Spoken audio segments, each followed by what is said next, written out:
We are back. Yes. Another week. So much going on in the world of sports. I'm your host, Jason Flake. My co host, Lance Reynolds, aka the People's Champ. What up, though? Uh, I want to start like I start every week, thanking the Everybody Has One family for a great week of engagement, man. Another week with thousands of views on the YouTube channel, hundreds of likes, hundreds of shares, man. We picked up some subscribers this week, man. So we appreciate that, man. Thank y'all for continuing to tap in, man. Please continue to like, share, and subscribe. When you do subscribe, man, make sure you hit that bell notification. When you hit that bell notification, make sure you hit all so that you are notified every single time we post new content. And of course, every time we go live, which is every Wednesday at 8 p.m. or as close as we can get to it. CP time. And of course, you know, that is Everybody Has the number one sports podcast on YouTube. And that's Everybody Has One podcast everywhere else. That's Facebook, that's Instagram, that is Twitch, and that is TikTok. Thank y'all so much for tapping in, man. None of this is possible without the Everybody Has One family. Without further ado, man, let's get into the Lions. This past week, played Green Bay on Thanksgiving. Unfortunately, took a loss there, 31-24. And reasonably hard fought game, I thought. You know, still saw a lot of the same issues with protection coming, guys coming clean straight up the middle, man, and the pocket collapsing from the center. Um, no Graham Glasgow in that game. He's had his issues with protection, but it certainly didn't look any better without him in there. And then Green Bay has a really good pass rush anyway. Despite that, and Amon-Ra St. Brown going down in the first quarter, Goff still had I thought, a really good game, 20 of 26, 256. He averaged 9.8 yards per attempt, two touchdowns, had a 132.9 quarterback rating, and a whopping 85.7 QBR. For context, the highest QBR in the NFL this year is 75.2. So the 85.7 is a staggering QBR. But still was not enough to get the win because the secondary continues to allow number 3 receivers. This week it was Dontavian Wicks. Yep. Last week, of course, it was Wan'Dale Robinson. We continue to allow number 3 receivers to have career days against us. But I will turn it over to the People's Champ, man, and you can give us your assessment, and then I'll come back with a few more thoughts, and then of course we'll preview the Dallas Cowboys game, which takes place tomorrow. So another short turnaround for us, but what say the People's Champ? Yeah, man, not a very happy Thanksgiving. No, as it comes to the Lions. A lot to your point. Offensively, I think it was considering the situation. I mean, our 1 and 2 pass catching weapons for the majority of the last 2 years being out with Ra going down. Yep. You would think offensively is where we would struggle. Yep. Mightily, but I mean, it's nice to see J-Mo look like what we all believed he could be. Yeah, definitely. That was definitely good to see. But that's secondary, bro. Hey man, I believe I said that DJ Reed and Tyrion Arnold playing in the secondary at the same time could be the kiss of death, and I believe that my words came to fruition right in front of us on Thanksgiving Day. It got to the point where I was watching the game, and not to give too much away about our preview into tomorrow, but I said, dude, George Pickens and CeeDee Lamb's gonna watch this film with Major Wood. Yep. Like, I I said mean, something similar. I'm like, if like, dude, can you imagine? I'm like, if Romeo Dobbs and Dontavian Wicks are too much for the secondary, like, can you imagine what this is? CeeDee Lamb and George Pickens. Like, they're gonna have to blitz every like, it's gonna be a throwback. Or play cloud coverage Yeah. and try to just take away everything deep, keep everything in front of them. And I don't really trust that. Yeah, because we can't get pressure with 4. I was just about to say that that means he'll have all day to find people though. Yeah, I listen. Yeah, but I don't want to get too much into the previewing of next game. I just want to break this game down and what we saw. But yeah, you're right. I mean, but it was foreboding. And then I look at how the playoff scenario is shaping up, and I'm like, oh man. And I'm not one of these guys that's ready to just jump off the bridge where it's like, all right, fire this guy, get rid of this guy. Yeah. Now, don't get me wrong. The Lions mess around and don't go to the playoffs. No one will be more pissed than probably you or I. Right. With the recognition that there has to be a lot of changes made. Yeah. Wholesale changes, no. Fundamental, yes. Yeah. But the most, I don't even know if I could call it disturbing. I think it was kind of expected, but I just didn't know how bad it could get. Right. Because when we were talking about the Green Bay game on last week's show, we were kind of tongue-in-cheeking it, but, we were like, watch Jordan Love F around and look like Steve Young in 93. Yep. And pretty much that's what happened.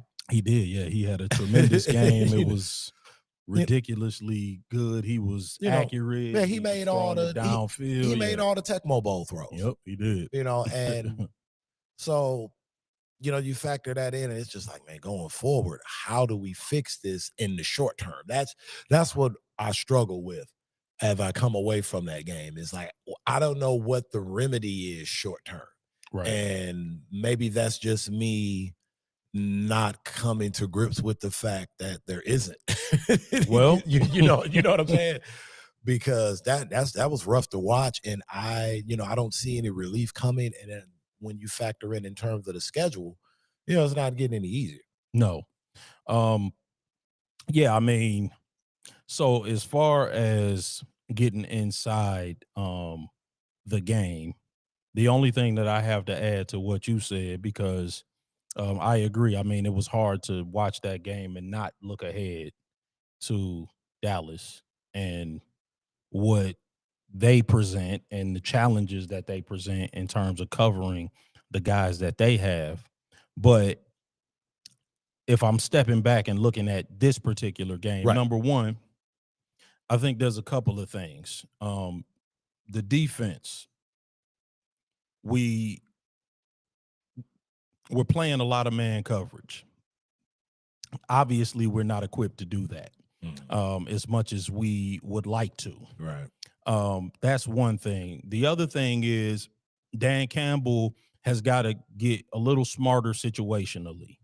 I know you want to go for it on every fourth down, but what he's doing in those situations is giving the offense short fields because we're not converting those, and then it puts the defense behind the 8 ball, and the defense is not getting the stops that we were getting before. So now the defense is behind the 8 ball playing on a short field. And so situationally, I think that his situational awareness, I understand that we have a philosophy and we want to be aggressive, but he's got to be more situationally aware and say, okay, I can't be giving my defense short fields, particularly if we're struggling. So how does he let that go though? Because I think that is so intrinsic to who they are as just this new kind of Lions repackaged team. Yeah. But I think you're right. Yeah. But I mean, just, how it's just kind of hard to rewire the personality of, I guess, what is he, 49, 50-year-old guy? Isn't that what got him here? The whole thing is hard though. See, right. This is a part of the issue, is that this is a hard job. Yeah. NFL head coach, NFL, and then I'm going to get to Brad Holmes because I think when you take a step back and look, Mhm. while Brad Holmes, let me give him his flowers. He took the worst roster in football and turned it into one of the best. That cannot be overlooked or overstated. He definitely did that. But here's the critique. And see, again, we've only been doing this podcast for a few months, but before I was like, man, listen, let's be careful not to treat Brad Holmes like Ozzie Newsome, though. Yeah. You know, all of the let Brad cook and all of that, you know, like, no, we have to stay skeptical as a fan base. We have to stay skeptical as people who have microphones and commentators. You can't just blindly until he's cooking up a Super Bowl feast. Right. I'm not letting anybody just cook. The only person that I let just cook is my mama and my wife. Everybody else, I got the DoorDash app open until I see what they putting down on the table. Right. And that's just how it is. So I think that no position group objectively has gotten better over the past 2 seasons. He got a lot of traction out of the 2023 draft, and rightfully so, because that was a great draft. But 2024 draft was a disaster. It was. And Tyrion Arnold is a bust. I mean, let's just go on and call it what it is. At the time, again, I questioned the draft pick. I argued with a bunch of Lions fans online. I have the receipts. You know, I just shout out to Brad Holmes, Mr. Receipts. I have all of the receipts because I said then Tyrion Arnold runs a 4.5. That's not fast enough to be a number one corner. Yeah. Everybody brought up Jalen Johnson, the one number one corner that runs a 4.5. Whatever. I wanted Kool-Aid McKinstry. I thought Kool-Aid McKinstry was the number one corner at Alabama. I was right. He was faster. He was the faster of the two corners, and he's the better of the two professional corners. He's thriving in New Orleans. Mm-hmm. He's the guy we should, and he was drafted after Tyrion Arnold. We missed. Tyrion Arnold is not going to ever play like a first-round pick. Let's just go ahead and let's just rip that Band-Aid off now. Because every time he tries, he injures himself. Yes, he's not good enough. He's physically limited to do what he wants to do. Correct. On the NFL level. And, you know, and it is what it is. People miss on draft picks. That's not the kiss of death.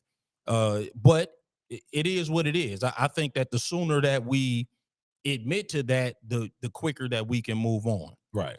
Another critique that I have of Brad Holmes is every single time somebody goes down, we pulling guys off the practice squad. There's a 53-man roster. Where is the depth? Why are we yanking people like when the DBs we had to go get the Legion of Whom? Right. Why are we pulling guys off of the practice squad every single time somebody gets hurt? There's a 53-man roster. There's only 22 starters, not including special teams.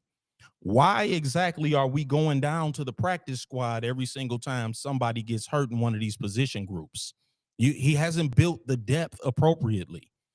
And he hasn't done anything in free agency or at the trade deadline. That's the big one to me. He's too much of a scout. And what I mean by that is that scouts believe heavily in the draft, not very much in the trade market or free agency. So he's left us basically with the cupboards bare in terms of building depth.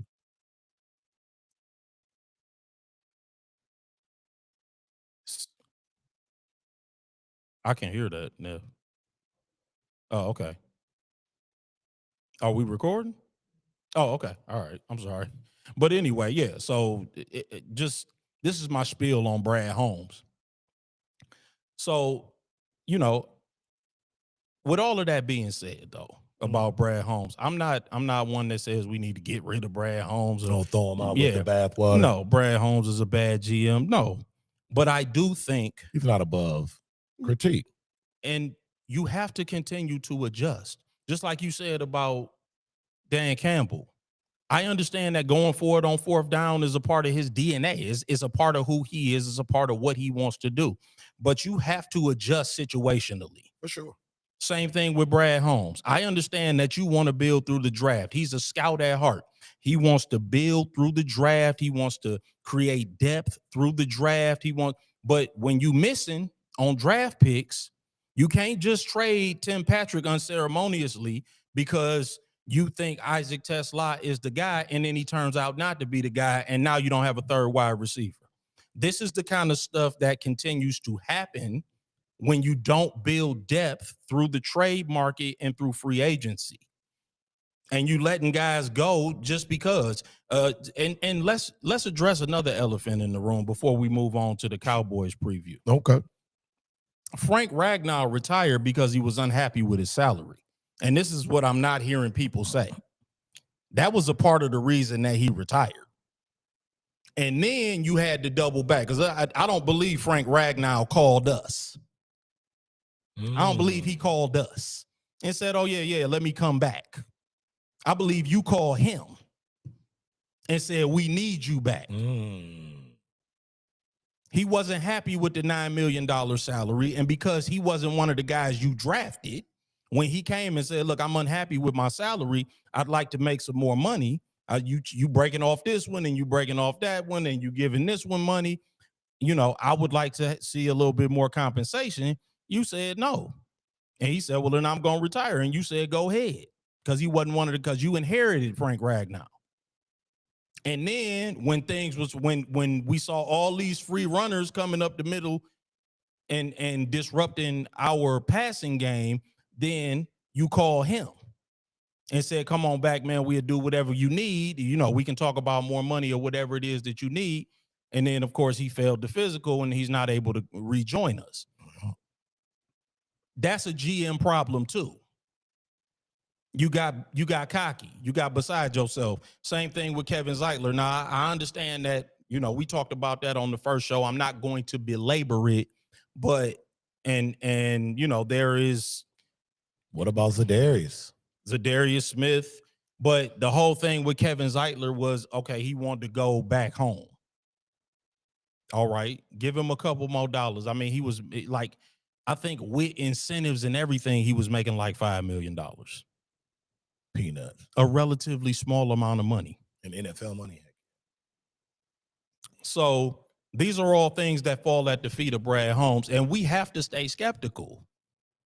You can't just say, well, hey, let Brad cook. No.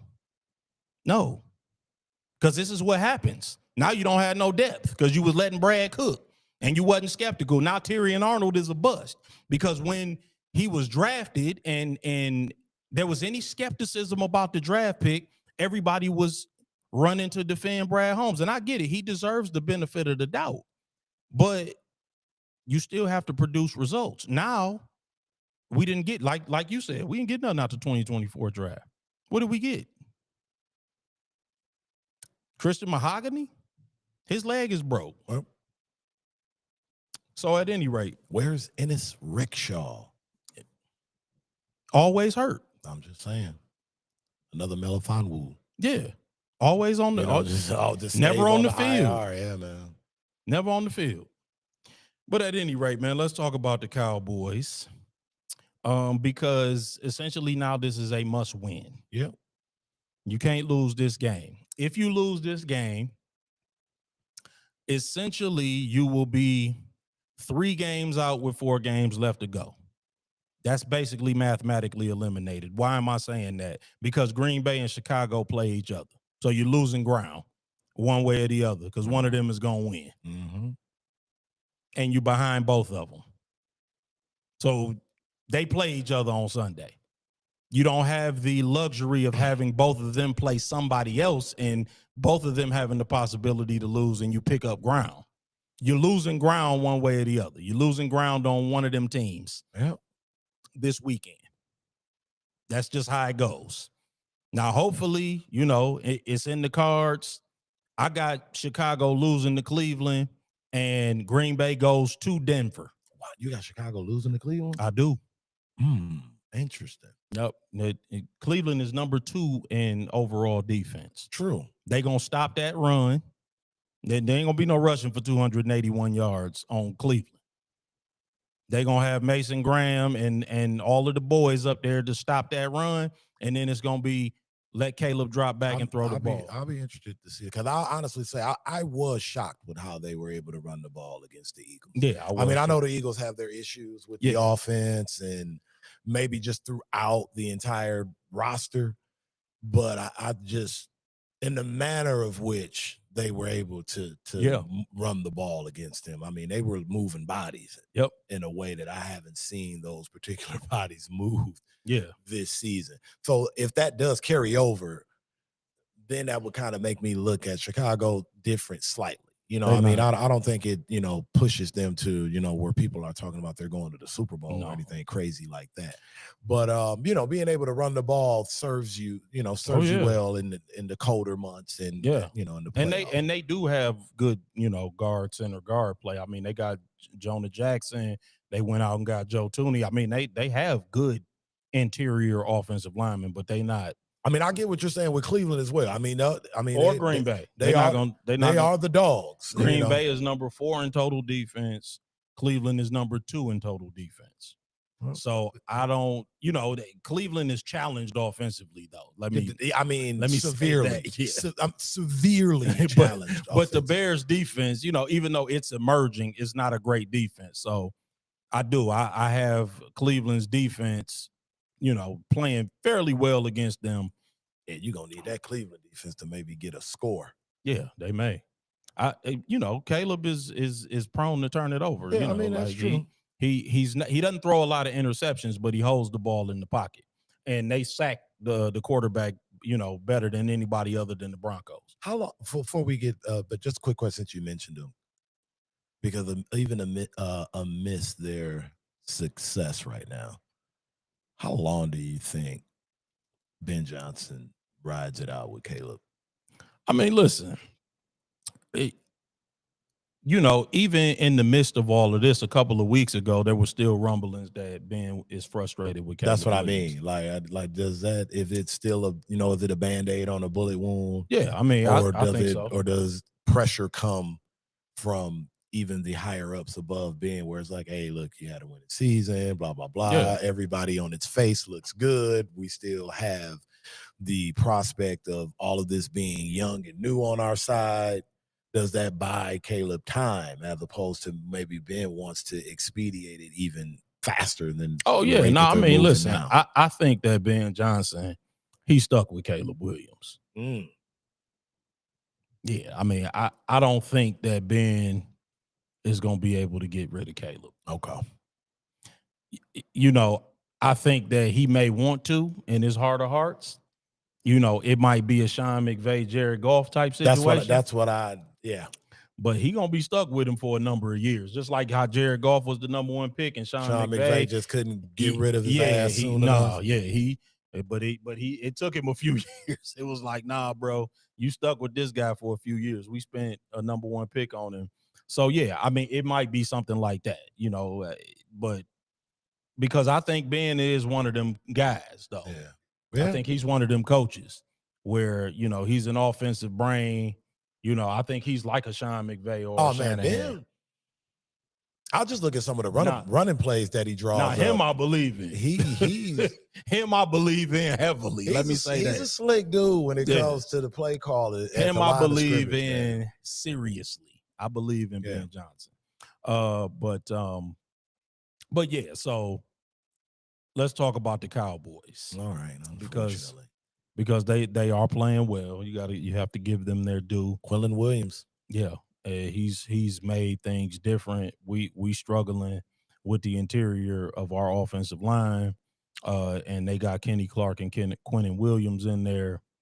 I mean, listen. Here's the bright side. I'll give you the bright side. Number 1, the Lions haven't lost back-to-back games in 3 years. That's the bright side. We don't lose back-to-back games under Dan Campbell. Since we have started rolling.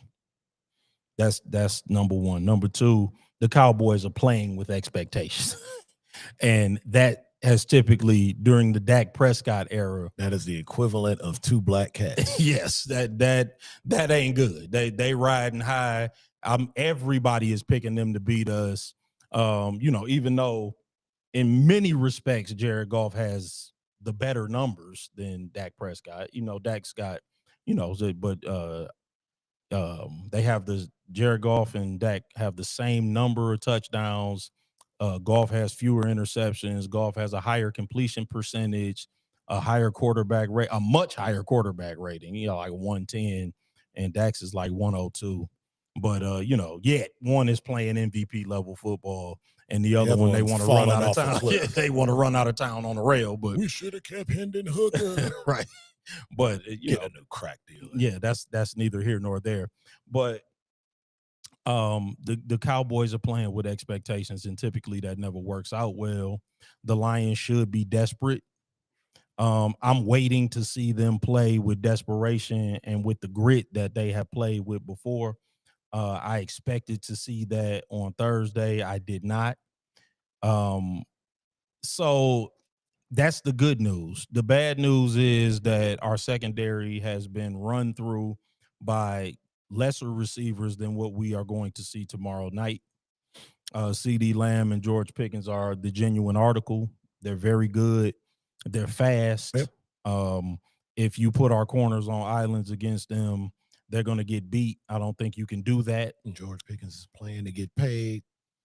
Yep, he's in a contract year. I don't think that. I think that you're going to have to get very creative with the defensive scheme and the defensive coverages. You're not going to be able to give them short fields. You're going to have to give them long fields.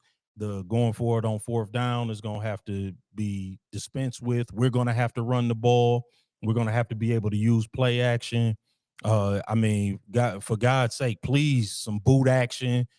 Get Jared Goff outside the pocket a little bit. We've failed to do that for a number of weeks now, since Dan started calling the plays. You got to get him off platform. You got to move the pocket some with the way our interior offensive line has been blocking. Yeah, since it's trending that way, that's going to be a problem going forward.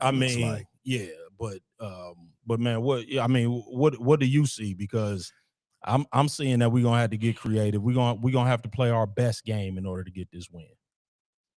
Yeah, I expect it to be a high-scoring game. Mm-hmm. The big, to me, which I think could be a big differentiator in this game, which kind of scares me, is special teams. Yeah. Dallas is explosive with special teams. Yeah. With Turbin. Yeah, they're explosive. So that kind of concerns me a little bit, where when you have what I think may be a back and forth, give and take, you score, we score kind of game, a punt return. And we don't have Raymond, right? So injury report, Curb's out, Khalif's out, Brock Wright's out, Shane Zystra's out, Brian Bench and Graham Glasgow were both limited participants all week. They're questionable. Amon Ra didn't practice all week, but he's questionable. And he a game time decision. And then also one of your favorite players from last weekend, number 74, KO'd. The Osika, his practice participation went down all week, and he's not questionable. Good. I want him out of the facility. He's questionable when he plays. Yeah, I believe he had on the Green Bay jersey under his Honolulu blue and silver last week. And I want somebody to pull up the video of him diving into Amon Ra's leg. I want to know what he was doing. I really do. Like, I'm not a conspiracy theorist, like I'm not the people's champ, but listen, tinfoil Kofi time. Hey, man. My man was playing op football last week. I want him off. I want him out of the facility, man. Like, I'm like, throw this dude out the facility. Listen, man. Because he was letting people around him. He's not one of us. No. That's what I said, man. Look, y'all saw it. Like, I was putting that in the group chat. It was a little tongue in cheek, but go back and look at his film. My man was working for the other side, man. He was working for the other side. My man, he didn't throw a clean block all day. I'm like, who's paying his bills? Because it's not the Lions. But I digress, man. Let's move on, man. But that's my takeaway. Keep an eye on special teams. No, that's solid because We're gonna need everybody to be good. Yeah. On all three phases. All three phases. We're gonna have to play our best game because this is the most important game of the year. If we drop this one, it's time to start talking draft. Oh, Lord, draft talk in December. Yep. Oh man. So happy holidays, people. Let's talk about our Pistons, man. Yeah, good news. You're getting back. They got back to their winning ways. Yeah. Over the weekend, they won. They beat Miami, and then they beat the Hawks on Monday. Yeah. In a very bizarre ending. I actually was at that game. Very strange ending. A lot of wacky stuff going on that game. Yeah, bad officiating, but what's new with the NBA? The NBA officiating is just bad. For like the last 25 years, the officiating in the NBA that I can like easily recall, it's been atrocious. Yeah, it has. And hey man, since we talking about that, and I'll just be brief with this thought. One of the dumbest things in professional sports, in my opinion, is players not being able to criticize officials publicly. I don't really understand that rule. Now, I understand not being able to personally attack them. Right. But why can't a player say, hey, the officiating sucked, or the official made a call that I didn't agree with? This call I didn't agree. Like, who cares? Like, why is that a finable offense in a professional sports league? You know what I'm saying? That's very Gestapo-like. Yeah, because they want you to wait 48 hours later for the goofy-ass 2-minute report, which basically confirms that the player was right, that the ref blew it and made a stank-ass call that may have cost them the game. Yeah. And guess what? And even if the player is not right, even if he just in the heat of the moment, right? If he, I'm not saying that the player should be able to curse out an official in the post-game press conference, right? But why can't a player just say, I disagree with the official in that moment? I'm like, this is the way I interpreted the play in the moment. Right. And I disagree with him. I thought that he was wrong. And I thought I was right. Even if it comes out later that he was, because people can be wrong. Well, look, and to your point, my whole thing is this, NBA, if you're going to take 45 minutes of the game to review all of these quote unquote calls, how about you bring over said players and coaches from each team while you're looking at these things from all the 15 angles and explain to them why you came to the decision that you did, and you avoid all of that altogether. Yeah. I mean, I agree. I'm just like, why can't a player, like you can't criticize an official? Like, why can't I disagree with an official? Like, just hash it out right there. Yeah. Like, you know what? We're going to take 10 minutes. Hey, come on over here, dog. You see what you did right here? You fouled the shit out of my man right here. Right. So that's why we called the foul. Yeah. Coach, you see this right here? This challenge was stupid because as you see right here, we're looking at this foul right here. That's why we called it. Or I thought the officiating slowed the game down on that. I mean, like, why can't a coach or a player say that, if that's their honest opinion? Again, now, do I think that a coach should be able to be like, this official is a so-and-so and I hate that, like, no, that's obviously a personal attack, but why are they above reproach where you can't critique their professional performance? Like, no, we are all professionals and this is how I felt. And they like, well, the officials can't critique the players. Nobody came to see an official. The players they're the stars. Yes. Nope. The officials can't critique because can't wait to hear Tony Brothers' thoughts about Anthony Edwards. Exactly. 34 points last game. Because nobody's interviewing officials after the game, really. You know what I'm saying? Like that. Yes. The player should be able to say, and again, I wouldn't even be mad if a referee respectfully said, you know what, this is the way we saw it at the time, and I disagree with that. I mean, you know what I'm saying? Like, I wouldn't be mad like at I said, they have ample time that they waste of hours. Yeah, during the game. Grown men can disagree without wanting to kill each other. You know what I'm saying? Like, I'm like, what? Why is that? I agree. Why? Especially when officials, especially when it comes to basketball, for the lack of a better term, can really dictate the flow of a game. Yeah, they can. Early.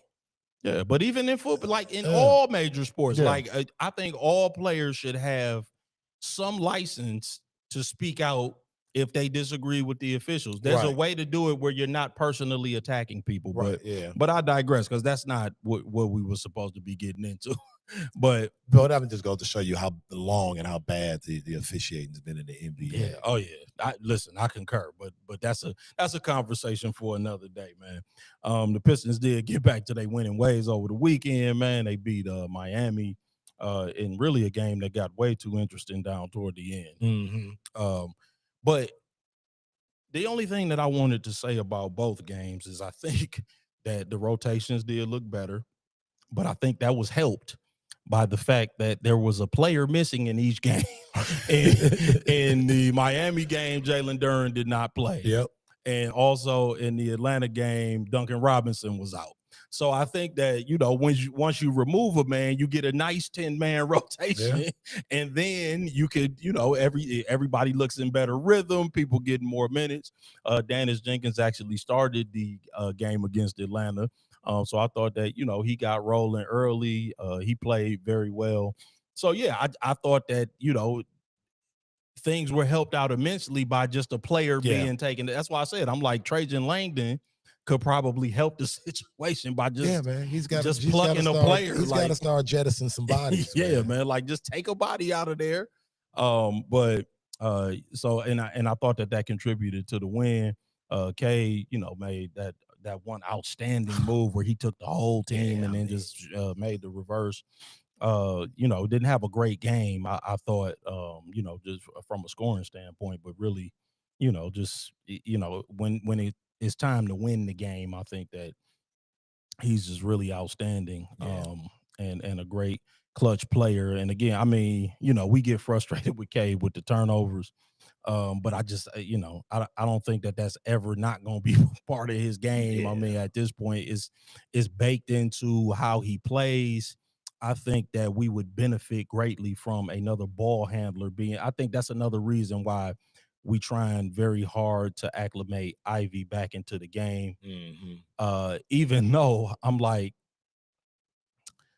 and this is the last thing I'll say, and then I'll turn it over to you, man, and I'll let you give me your thoughts on where the Pistons are currently. Ivy was playing down the stretch. Ivy had 0.0 rebounds, like 1 assist. And I'm like, let's get him out of here for these meaningful minutes. I thought Ron Holland probably should have got the minutes down the stretch. For some reason, we still running Karis LeVert. That one I don't get. I'm like, I know Ron Holland is one of your favorite guys. Hey, man. But he actually had a real nice game Monday, and I thought those should have been his minutes there. Listen.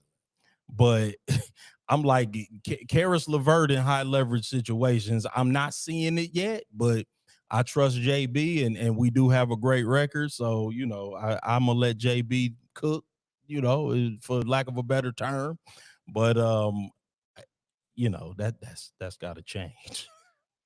I can't see it with Karis LeVert. It's like the thing that bugs me is like we give him the heavy minutes after a low management game. Like, all right, you ready, Karis? All right, we sat you down last night because we need you here. It's just like, and to his credit, he's played fairly well. He's not played poorly. Yeah, I don't think he's hurting us out there. He's played fairly well. But I guess I don't, maybe JB, it's a thing with him where he hasn't found the mix yet that he thinks that going forward is going to be his group of guys. I kind of agree. So maybe that's the thing. Again, like this is a guy with years and years and years of basketball pedigree baked into him. So, I'm going to always defer until it just bottoms out. Yeah, no, all that said, I mean, we get on here and we owe it to our audience to be skeptical, and to look at it. But I really do like JB. I think for sure. JB is an outstanding coach. I like his approach. I like that he gets everything out of a guy. Yeah. What I like about him specifically to me is, you hear that phrase thrown around, players coach. Right. With him, you see it. Yeah, most definitely. Like you really see it in motion and in action with him. Like, what struck me, man, is when I was at the game, and this really struck me when I was there live, is that Quinn Snyder was sitting on the bench. JB was up in the coach. He was almost on the damn court, like you said, he's into the game. Like he's into the game action. He's making calls. He's talking to the guys. So yeah, I agree. I think that he's very much into the entire dynamic of the team. He's not just, a guy that's standing around or sitting on the end of the bench and, drawing up plays. And he's really into the entire dynamic of the game, and the guys take on his personality on the floor. He's got that toughness, and he's got that mentality where he wants to scrap it out, and he almost looks like he wants to get on the floor and and play. So no, I agree. I like JB a lot, man. He just feels like he brings a good energy to the floor and to the team. Michigan, Ohio State, man. Damn, I thought we were going to be able to skate by that. I mean, listen, it's not a lot to say, man. I thought they listen. Could have been uglier. They acquitted themselves reasonably. I mean, they gave you 30 minutes of just flat out competitive football. Listen, Ohio State, they just got a lot of guys that's guys. Oh man. Some Sunday dudes. Yeah, a lot of them. And that's what I said. I'm like, man, listen, sometimes you just don't have the bodies. I'm like, when Michigan State played Michigan, I'm like, we ain't got the bodies. Yeah. Y'all got more guys than we do. And so eventually y'all gonna push us around enough where, the game is going to get out of hand at some point because y'all just have better guys, particularly in the trenches. Like our trenches people are terrible. So I'm like, y'all got a better O-line and D-line, and eventually that's just going to show up. But, in Ohio State, man, they got all kinds of NFL players in the offensive line and the defensive line. And then, they got great defensive backs and linebackers and, 2 NFL receivers, probably 3, what I'm saying? I mean, they got great running backs, and I mean, they just Super Bowl winning defensive coordinator that will remain nameless. Right. Yeah. So, I mean, I thought that Michigan acquitted themselves well. I thought Bryce looked fine. I would have liked for him to use his legs more. Yes. I was very perplexed at why, if those were read options, if he pulled the ball out and went around the edge, there was no edge standing there for him. Like he would have ran 50 yards a couple of those times because there was just really no edge standing to the outside. Mm-hmm. So I would like to see him use his legs a lot more. Yeah. But otherwise, I mean, I thought it went kind of how I expected. Michigan is definitely going to put up a fight every year in the Ohio State game, but Ohio State just kind of leaned on them a little bit because of how good they are. Yeah, I mean, they showed why they're the number 1 team in the nation, where it got to a point where they was like, all right, guys, y'all ready to stop playing? Right. Yeah. And, then they pulled out the nukes. Right. So I was glad at how Michigan pretty much kept it competitive for the first half. Yep. I mean, when you're in the red zone, when you get turnovers early in the game, you got to get 7 points. Yep. You can't. Got to turn them into touchdowns. We need touchdowns, not field goals. Yep. So, if that game, if that game's 14-7 early, 14-10 early, maybe you start thinking about it a little more. Putting some pressure on them. Maybe that hawk hits a little bit different. You know what I mean? But, that being said, Ohio State looks like they, maybe on a mission. But then again, they could get cracked.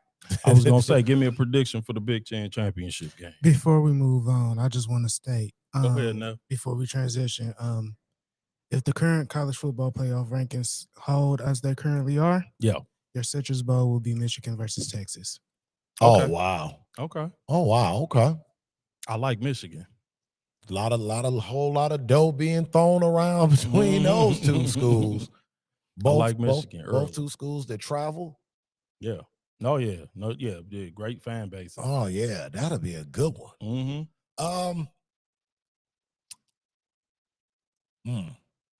We got a healthy Marshall or a healthy I don't know. Haynes. That's so.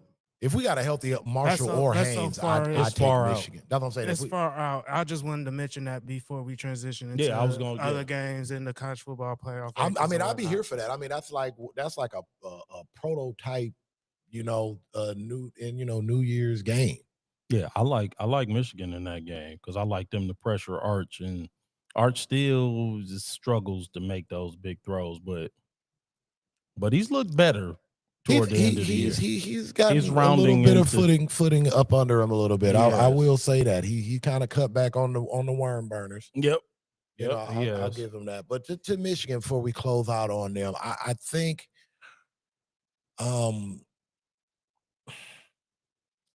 this offseason is going to be huge. I would like some more weapons for the young. Yeah, I think this offseason is going to be huge for a lot of people. You know, Bryce, of course, Sharon, recruiting, transfer portal. Nick Marsh looks like he's a guy. Yeah, I need. He looks like he's a guy. I think I need another receiver or two. Yeah, I mean, on the outside. If we're talking traditional Michigan and quarterback play that results in winning for Michigan, you've always had your Jeremy Toomans, your Jake Butts, Braylon Edwards. Yeah, you've had that safety net, tight end. Oh, you're talking about the tight end, that you can turn and stick it. You've always had. So you get that. We're always going to recruit well when it comes to backs. Yep. But to your point, if we can get some dynamic, those. I need a nuke on the outside. We need some down south speed on the outside. No doubt. That's what we need. Yeah. We need some SEC. We need some SEC speed. I need a Texas guy or a Florida guy. Yeah. Maybe a Southern California guy on that outside. Yep. A nuke. Yep. That can just go. Throw it up and run up under it. Yep. I agree. Because the O-line's young. Oh, my fault, nephew. No, you good. It can get confusing because they both have the same last name, but Nick is at MSU, right? Right. Yeah, so Nick Marsh entered the transfer portal on the. Yeah. So. Oh, really? No. Yeah. Oh, yeah, because, Jonathan Smith is fired. Yeah, I mean, that's good news for you. Yes, sir. So that's a potential target out there. He's sweet. Give me 1 second. I'm just trying to pull up the recruiting rankings for today because today was early signing day. Marsh. Yeah, because Nick Marsh is a beast. Because they're not that far away. They've got a returning young O-line. Yeah. I mean, Michigan always, Michigan right now is 12th. Has the number 12 recruiting class. Yeah, I mean, that's not a surprise. Michigan, they kind of recruit themselves. Yeah, I mean, brand recognition like no other. Surprisingly, USC is the number 1 recruiting class, and I think that's the first time in some years that a non-SEC team is the number 1 recruiting class. I'm not surprised though. Lincoln can recruit, man. Lincoln Riley is a recruiter. On the West Coast too. Yeah. Give me a prediction for the Big Ten championship game, man. Ohio State, Indiana, man. Can Cincinnati pull off the impossible? I mean, they got the offense that I think can compete. I like both of their backs. They got a big physical offensive line. They're going to have to possess the ball, though. Yeah. Here's the thing. I just can't root for Ohio State, so I will be actively rooting.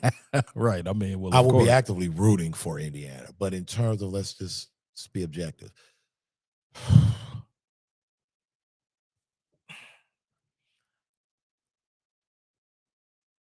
I'm going Indiana, shocking the world. Yeah, I am too.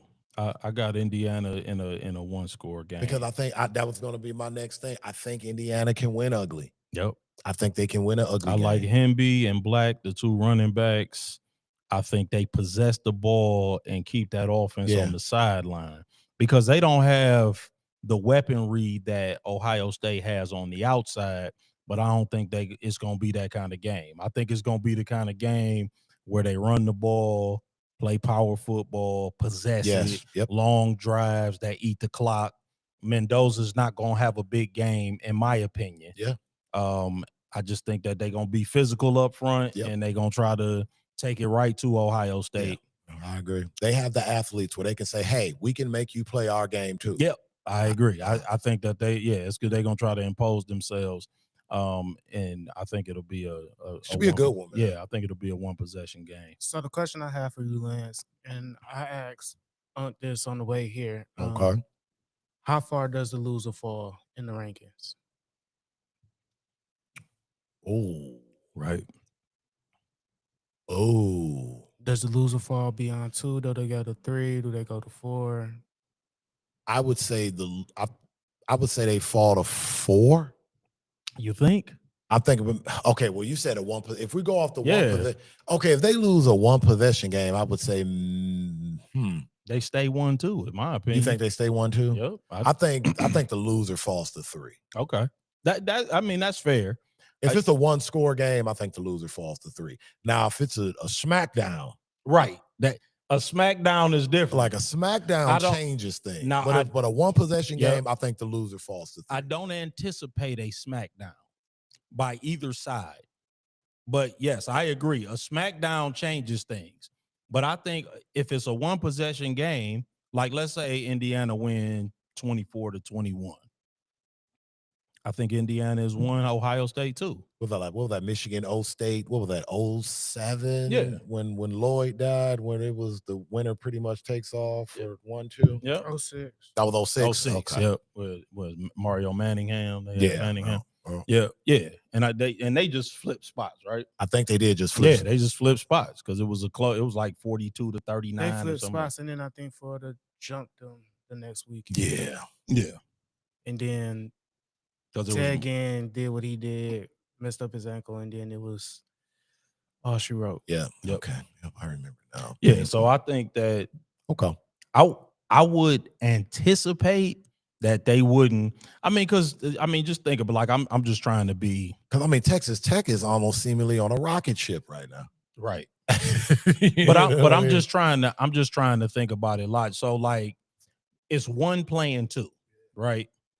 So if 1 loses to 2, let's say by a field goal, even a touchdown, 28-21, you know what I'm saying? Like in a conference championship game, you're gonna punish 1 that much, you know what I'm saying? But here's my question to Just, the college football aficionado that he is. Right, yeah. Do you feel that, say an Ohio State loss, would that be the opening, the crack in the ceiling that the voters are looking for to push Texas Tech through to a top 2 spot? I don't think Texas Tech gets higher than 3. Okay, so you think 3 is their ceiling? I think 3 is their ceiling. Okay. I think if I was in the room, if I was on the 12 in the room, Ohio State, Indiana, no matter what the result will be 1 and 2. Okay, just depending on the winner. Okay. Now I feel like this can change if Georgia comes out on Saturday in Atlanta and drops a bomb, blows the doors off of Alabama. Okay. And then what happens that night between Ohio State and Indiana, I think will be more scrutinized. Okay. But I think right now, at worst, the loser would be 3, if not 2. And it's Georgia. I think Georgia has a chance to jump up. It might take more than just beating Alabama for them to just automatically go to. It's got to be emphatic. Yeah. Okay. All right, I can dig it. Yeah. But another question I have for you, Lance, is what are your feelings on James Madison at this current moment? Because there's a doomsday scenario that is pretty much afoot right now. It might be happening. I am actively rooting for JMU to get in. I am actively rooting for them to get in. Like whatever it takes, man. What we got to do. And that's nothing against Virginia fans, by the way. No, I mean it's personal. It's family. That's all. Yeah. So Virginia, shout out Carter Sweezy. Go get him. Virginia is ranked 17, so they against Duke in the ACC championship game. and Duke is currently not ranked. ranked. So Duke, just as a reminder for y'all and anybody watching, it is the top 5 conference champions, period. Yeah. Oh man. Right. Oh man.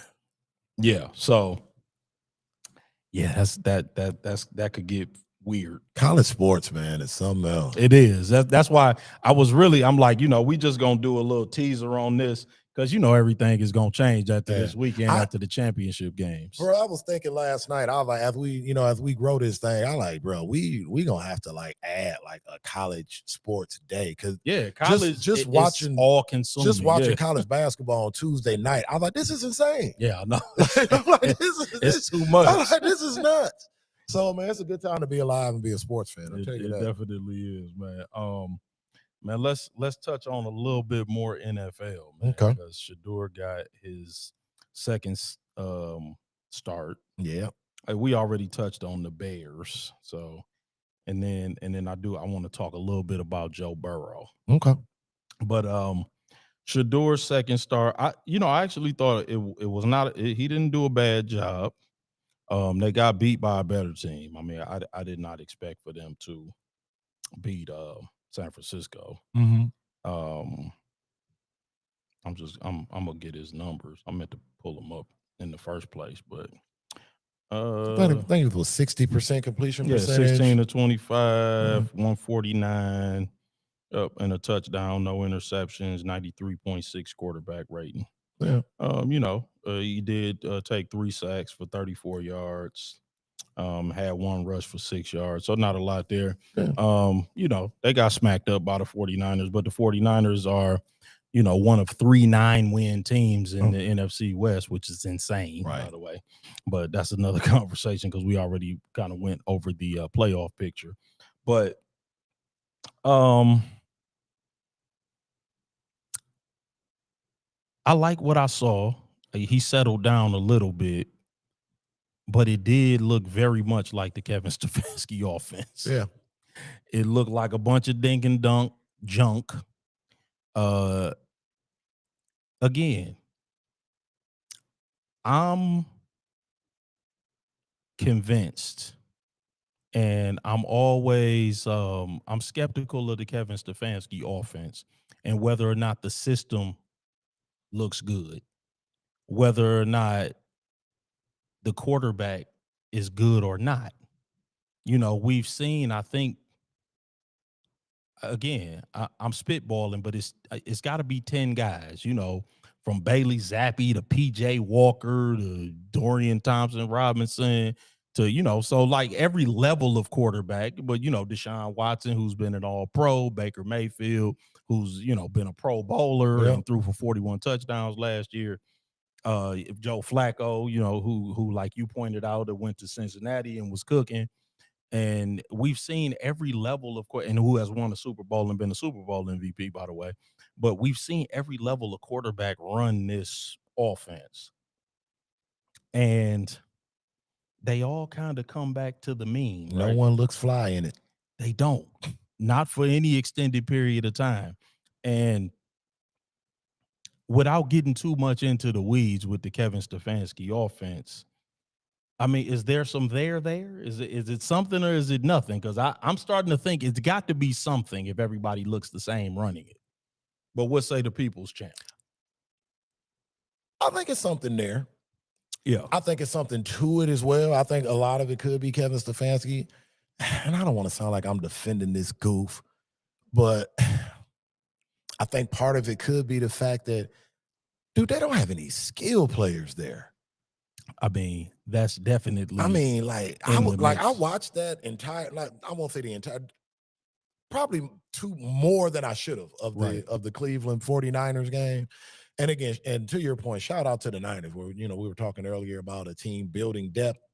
Yes, John Lynch knows how to build depth. Absolutely. Like we talking about a guy we may want to study in terms of like build. This guy can plug and play some players. and keep the train moving like very few in terms of the front office. So I just kind of wanted to highlight that because your comments earlier about that just kind of brought that to my head. And just to highlight, they missing their number one edge rusher in Nick Bosa, number one inside linebacker in Fred Warner. I don't know if Lenore is playing, but he's been out. He's a number one corner. They missing a number one wide receiver in Ayuk. And their starting quarterback's been in and out all right. year. They've used two quarterbacks all year, and they got 9 wins. They 9-4. So yes, I just wanted to accentuate your point. So yes, they've built depth. Yeah. They've managed to like continue. That's how to you look. do it. Yeah, they continue to look. They don't have to go to the practice squad in order to get guys. To plug them into the system in order to make it work. So no, I didn't mean to cut you off. No, that's what we do here. But and to back to the Cleveland Browns, it's just, it looked a lot like the Colorado Buffaloes without Travis Hunter, and Javonte, and what's my other guy, Jay Fleazy, and them. It was just like Shedeur running for his life. I mean, Junkins I think will be a solid back in the league. Yeah.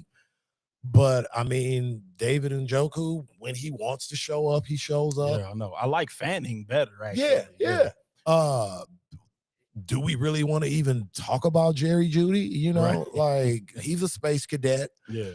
So it's like, Kevin Stefanski has shown that he haven't been interested in cultivating quarterbacks lately, but also, man, you look at that roster in terms of what's needed for a quarterback to excel, and they ain't got a whole lot going on, dog. Yeah, I'm looking at Gage Lavardian was the third leading receiver. Yeah, who is that? Who is Gage Lavardian? No disrespect to the Lavardian family, I've never heard of Gage Lavardian. I'm sure he's a fine American, but yeah. No, you're right. And we pointed that out earlier in the year that, they would be challenged with respect to the skill position players. And it's true. And here we are. Yeah. But in terms of like where that leaves Shedeur, I think you leave him in. Oh yeah. I think they're planning to, and I think it's the right decision because he still gives you a better opportunity to make explosive plays. You can tell he wants to drive the ball down the field. Yes. But I don't think he has any guys that's interested in making that happen with him. Yeah, I'm like, I mean, Jerry Jeudy is typically a good deep threat, but like he's on, man. He must have found that new good down in Cleveland, man, and he lighting up because he been tweaking the past couple weeks, man. Yeah. Oh, man, another thing, since we on NFL conversation, because I know that I remembered in your predictions, you picked the Houston Texans to go to the championship game. I wanted to give you your props, man, because between them and the Broncos, I got to give the Broncos their props, but between them and the Broncos, they look like the best defense in football. It was looking rough early now. They were. It was looking rough. They were, but they have righted the ship, and I think they've won 4 in a row, if I'm not mistaken. And that defense, man, listen. That quarterback is dropping back, and there's no time between Will Anderson and Danielle Hunter coming around those edges. They're right on top of people, and Brad Holmes. That's what 2 competent edge rushers can look like, by the way. Looks? Because I saw something, not to go back to the Lions. Aiden Hutchinson is playing 93% of the defensive snaps. Myles Garrett, 73%. Micah Parsons, 76%. He's playing first of all, he's playing way too many snaps because we have no other edge rushers. He's the only impact edge rusher that we have. So I don't even want to put out what that typically leads to. Yeah, right. Yeah. You get what I'm saying? Like this, but this is the foolishness. Yeah. Because we don't have nobody else. This is the foolishness. But yeah, the Texans though, I don't want to detract from that thought.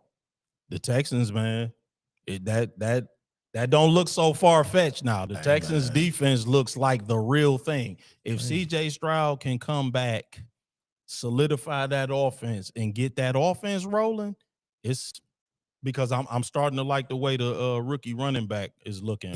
He's coming in Ray, the form. What's his name? The kid from USC. Coming in because I liked him at USC. But he's splitting time. Well, he was splitting time with Chubb. With Chubb, yeah, but, he still is. But I like him. Man, why am I blanking on his name? I got your player. Yeah, I'm blanking on his name. Ray is Ray something, right? So while you thinking about that, I just want to point out that Houston right now is sitting in the A seed. They're game behind Buffalo, Indianapolis, and the Chargers. Woody Marks, that's his name. Okay, so they in 8 like the Lions, huh? Yeah, and and right now, looking at NFL.com and the next gen stats, they give them a 62% chance to make the playoffs. Yeah, because let me tell you something. You don't nobody want to play them if you get to the playoffs, because that's a nasty team with those edge rushers. Man, those edge rushers are nasty, man. But I do see. Yeah, they in 8. They right behind Buffalo. But if they tie with Buffalo, they've beaten them head to head. Yeah, they have. They technically are the 5 through 8. They got the second worst chances, but you got Buffalo in front of them and you got Indianapolis in front of them. So yeah, I see that. A lot of things can change between now and the end of the year. Yep. Yeah, no, man. I like the way Houston looks. I do. I like the way that defense is nasty. Because they were 3-5 and they were looking out of it. Then they just rattled off 4 in a row. Yeah, them and Baltimore were pretty much like side by side with each other. And now both of them are looking like likely playoff teams. That's Baltimore with that stank division. They 6-6. And in the hunt. Yeah, I know. Yeah, they in the 4th spot because they at the top of their division. Okay, and I was going to, and that'll lead me into my last topic, man, which is Joe Burrow returning. Mr. Burrow. What are they? We're two games. What are 3 games back? Yeah, right. And 2 in the loss column. They 4-8. That's right. 2 in the loss column, man. So you're saying there's a chance. Yes, indeed. With Baltimore leading the division at 6-6. That's what I said. I said if they come back, man, they could get in. Hey, man, if anybody can do it. Hey, Joe Thorough, man. If anybody can do it, it's my man, Joe Shiesty. Joe Thorough, man. I just think Joe's a little suicidal. Oh, man, I don't even think you can say that on YouTube. I can blurb that out. Right. But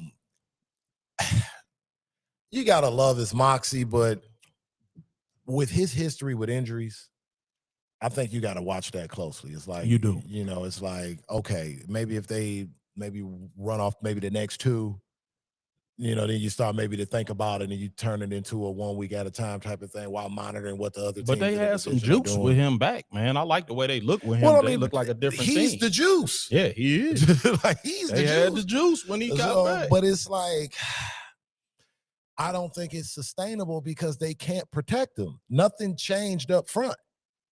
Yeah, you get what I'm saying? I mean, they even look good. Like Joe Burrow's gonna always be nice when he's healthy. The thing about it is he's not gonna stay healthy for long because the Malakas in front of him is gonna get him killed. Orlando Brown Jr. Like that's just how it goes. Yeah, no, you're right, man. I'm holding out hope for them, though. I think. I root for Joe heavy. That's my guy. Man. Yeah, I think they can. I think they can make a move, man. And I like the way that they looked against Baltimore. One last thing, since we're on NFL before we get out of here. Did you hear they were speaking about they were previewing the Buffalo Pats, and they were saying that Josh Allen, best player in the league right now, and then maybe the greatest player in the history of the NFL? I mean, that's hyperbole, man. Yeah, that reminds me of something else that I saw. It's because somebody said. I mean, what would make somebody say that? I don't know. I can't see in it. The history. He's not even the greatest active quarterback. That would be Patrick Mahomes. Dude, he ain't even the greatest Buffalo Bill yet. Right. Yeah, I mean, because somebody said, but that reminds me of something else that I saw. They said that if Terrence Crawford unifies 154, he'll be the greatest boxer of all time. I'm like, what? What are we doing here? I'm like, man, there's so much hyperbole on the internet. I'm like, what are we doing? And we love Bud over here, man. Listen, this is a Bud Crawford podcast, but man. Let's be serious. But come on, man. Like, don't do that to Muhammad Ali and Sugar Ray Robinson and all of these great fighters that done came along, man. Let's not do that. Man. Bud is great though. Bud is he's in the pantheon of great fighters, in my opinion. Oh yeah, he in that. But unifying 154. Who's at 154? Like, it was like Virgil Ortiz, so. Him smacking around Virgil Ortiz and maybe having a rematch with Madrimov like that's gonna put him in the pantheon of great right guys. Come on, man. Can we talk seriously? And unlike basketball and the NBA where it's hard to get footage from back then, it ain't hard to watch old boxing fights. Yeah, right. Yeah, for real. And so we can objectively have a conversation about who's the GOAT. Yeah. I mean, right. With facts backed up. Yeah, I agree. I'm like, listen, man. And that may have to be a thing, actually. Yeah, no, listen, I love talking boxing. I understand that boxing is a very niche thing. And, a lot of people don't keep up with all of the goings on in boxing. And it's hard to know who's doing what and what weight division. And, guy like Bud is jumping between weight divisions. But I have a lot of interesting conversations about boxing. Roach got action this weekend too, right? Mm-hmm. Yeah. Lamont Roach. Yeah, he fighting Pitbull. Yeah. So, yeah. No, I mean, I love talking boxing, man. Boxing is man, highly underrated. What we do, man. Joe Shack got one coming up at the end of the month. We'll get him on. Indeed. Man, speaking of him, man, I ran into it. I don't know if I told you, I ran into him. I was at Birds, man. Okay. Bar. And who up there on the keys, man? Joe Shackelford, man. On the keys? On the keys. I'm like, man, I ain't know you played it, man. The man is a man of many talents. I'm like, man, Joe you can Shack. beat people up with them hands and play the keys. Okay, I didn't know that. Yeah, man. I'm like, tickling the ivory. Man, he was cold with it too. He was cold with it, man. I got some video of it, man. Shout out Joe Shack, man. We'll get him on, man, before the showdown at the soundboard on the 28th of this month. Yeah, man. He could be playing the soundboard in multiple different ways, right? As it turns out. So on some Sugar Ray Robinson joints for real. Right. I think Ali used to cut records too. He did. I got one more fun fact. Go ahead. Potential fun fact, because I don't know if it's an actual fact or not yet, but one more potential fun fact. As of right now, Penn State's search for a head coach has netted other coaches estimated $370.8 million in extinction money. What? Hold on, man. Wait. I'm gonna say that again. Say that one more time. Penn State's head coaching search has netted other coaches estimated $370.8 million in extinction money. Oh, to keep them away from signing there. Yes. Well, damn. Well, how much is Penn State planning to throw somebody? Wow. You know what I mean? Like if they're, if cats are paying to keep their guys, I wonder what's on deck that. Right. Yeah, all of the extent. Okay. Right. I get that, but I'm saying that must mean that Penn State is getting ready to. I mean, if LSU gave Lane Kiffin $91 million, right? They getting ready to throw somebody a bag, a big bag, like that. Well, let's call it a Lane Kiffin FU. I'm gone bag. You know what I'm saying? They getting ready to throw one of them. Hey.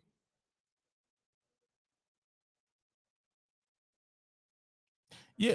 Yeah, I was gonna bring up the Lane Kiffin thing, but I think we got a little while to discuss that.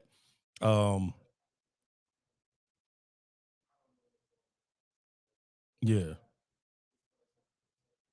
no, that's wild. Yeah, that sounds like a major bag alert to me. No doubt. Yeah, they cooking up something hot over there. I wonder who they.